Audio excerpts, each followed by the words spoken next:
flute.com and welcome to today's tutorial.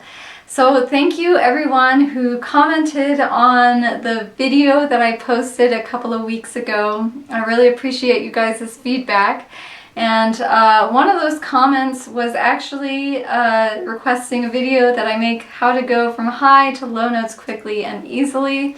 And I actually got this request 2 times throughout the past few weeks, so I'm glad that I can make a video about it today.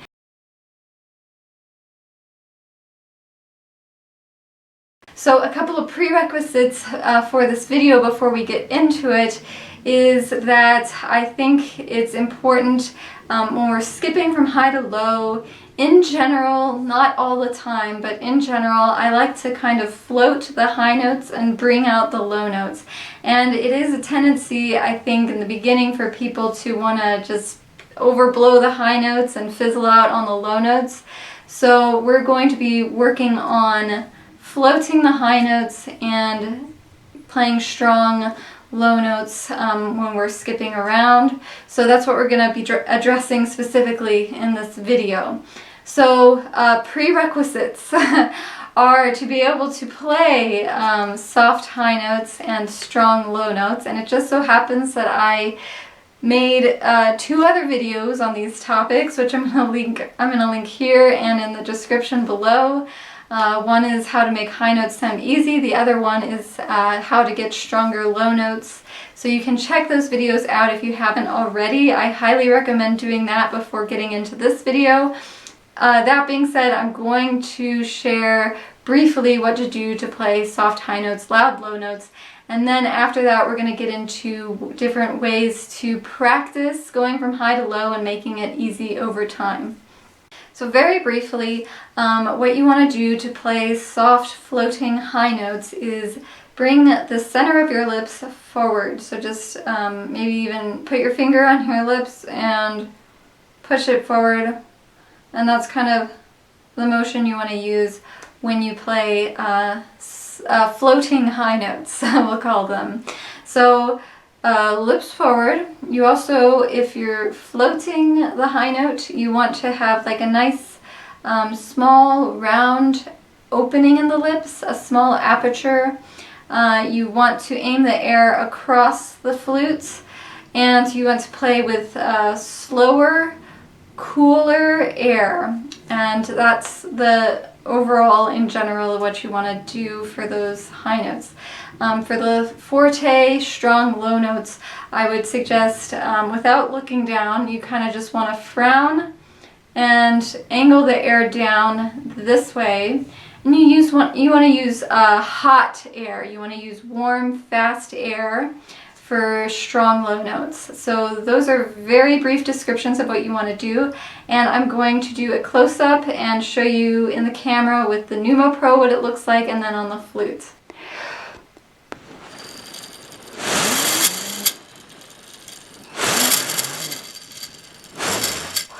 And this is what it looks like on the flute.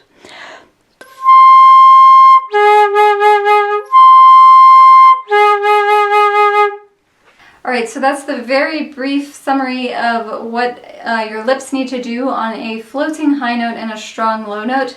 Now, if you've got those going and you can do both of those, but you're still having trouble switching from high to low and low to high quickly, and it's a bit difficult for you when you're playing it in a piece of music, then this next section is for you.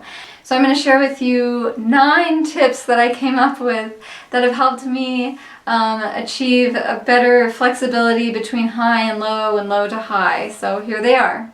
Tip number 1 is to stay loose. So stay loose in the lips when you're shifting between whichever register you are going from. So a lot of times when we're wanting to make this happen and it's not happening, we get tense and a lot of tension accumulates. You want to check for tension in your throat, in your lips, in your jaw.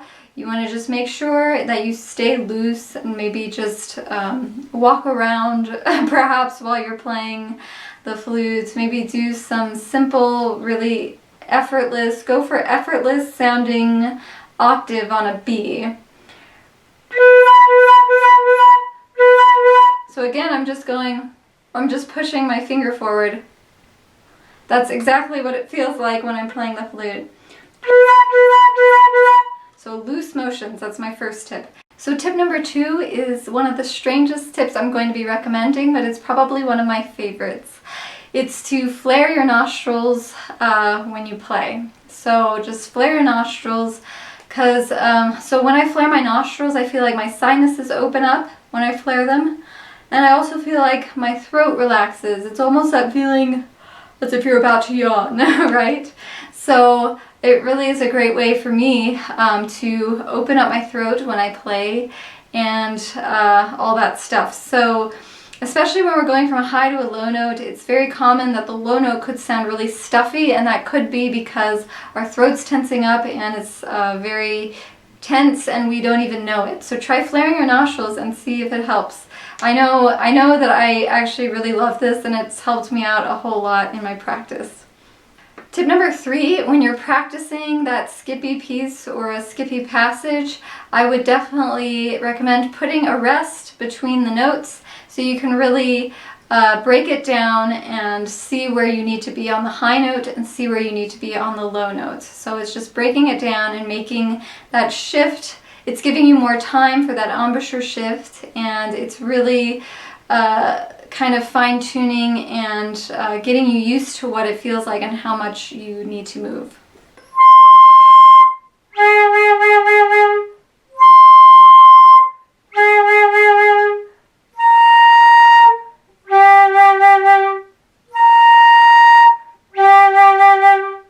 Tip number 4, after you have practiced the passage with rests in between each note, then simply play it very slowly and see if you can make the same motions you were making with the lips when you put the rest in and you were getting the sound you wanted on the high note and on the low notes. So just play it very slowly.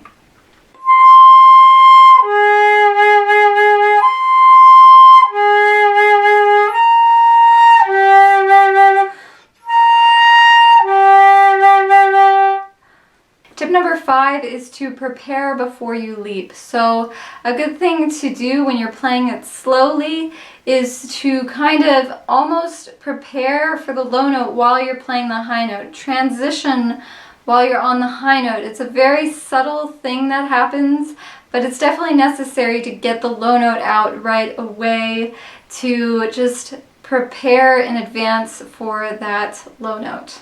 Tip number 6 is to do a fermata on the low note and experiment with 3 different things. So number 1, when you are going from the high to the low note, on the low note when you're holding it out, experiment with number 1, the aperture shape. So I like to think of my low notes as like a wide opening in the lips, a wide aperture shape, and you can have that wide shape like a little sideways piece of rice. And experiment with opening and closing it and seeing if you can find the sweet spot or if one position of your aperture sounds better than another. So experiment with that and see what you learn. And then the second one is to experiment with the jaw position. So experiment, maybe your jaw is really clenched on the low note. So you go from the high note, your jaw shouldn't really ever be clenched, but perhaps there's tension accumulating and you could use, just some awareness on what your jaw is doing. So see if you can adjust your jaw as if you're saying ah on that low note, or maybe drop it down more than you were before and see if that improves your tone at all. The third thing you can experiment with finally is the angle of air. More times than not, if my low notes aren't sounding quite right, it's probably because I'm not angling the air down low enough. So sometimes I like to think of angling my air directly down into the flute. Even if I'm not actually doing that, just thinking about it has really helped me. So you can think of keeping your face forward, frowning, and angling your air right down into the flute and see if that angle of air direction shift improves the quality of your sound at all. So you guys can experiment with all of that, and here's what it sounds like.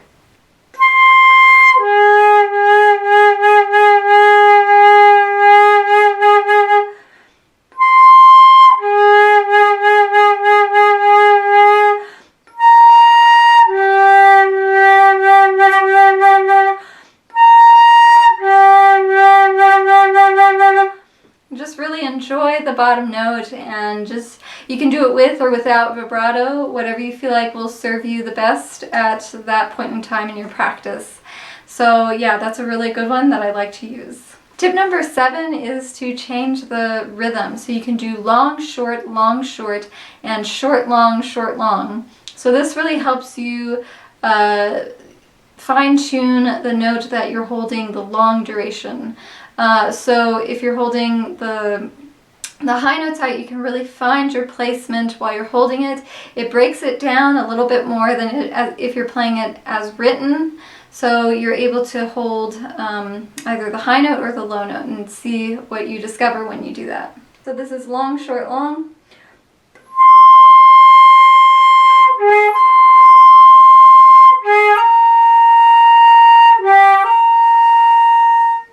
And this is short, long, short.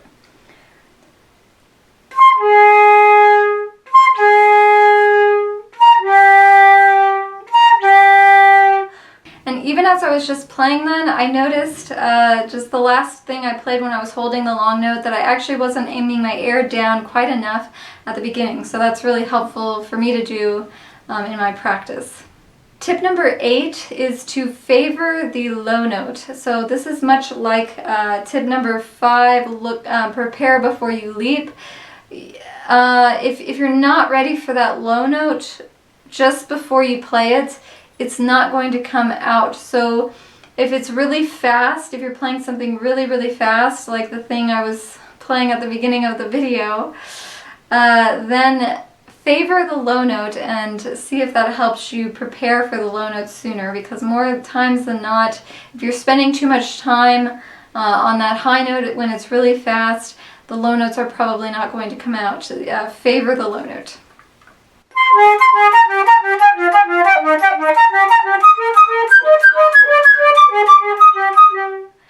And finally, tip number 9, another one of my favorites, is to simply visualize what you want it to sound like in your mind before you play. Especially if it's fast, you can kind of hear what you want it to sound like and then play it.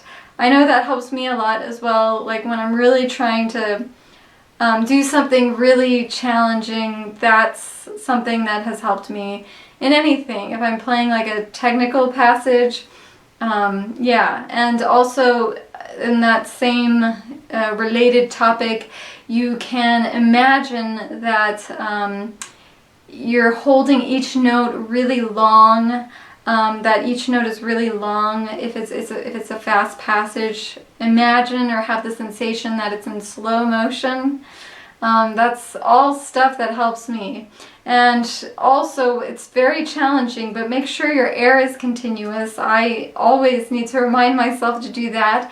If it's slurred, very continuous air when you are slurring from high to low or low to high, as much as you can. Alright, so those are 9 tips. There's probably millions more out there, and things that you can discover on your own in your own practice. After using some of these, you'll probably come up with some of your own. I notice, like, the more I do skippy music and I'm practicing it, I'm just thinking of more and more things in my head that are helping me. So at the end of the day, it's all about experimentation and just doing what works best for you. Lastly, if you are beginning to work on these skips in your practice but you don't know where to start, there's a couple of exercises I would recommend. One is the 17 Daily Exercises by Taffanel and Gobert, exercise 6, which has scales and thirds, as well as it has skips. It gradually goes to fourths, fifths, and sixths, and so on. So you can really gradually increase the interval between skips in that exercise.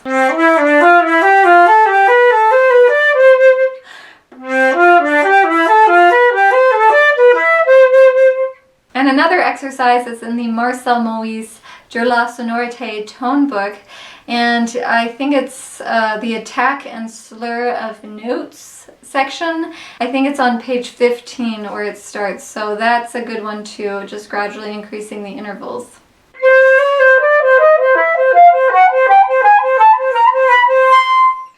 Alright, so those those are the main tips I can think of today on how to skip from high to low notes on the flute. I hope you learned something from it or got some helpful ideas. Hopefully one of the 9 tips. I hope it helps someone out there. So if you enjoyed this video, please give it a thumbs up and subscribe for more tutorials like this one. Thank you for watching, and I will see you next time. All right, bye.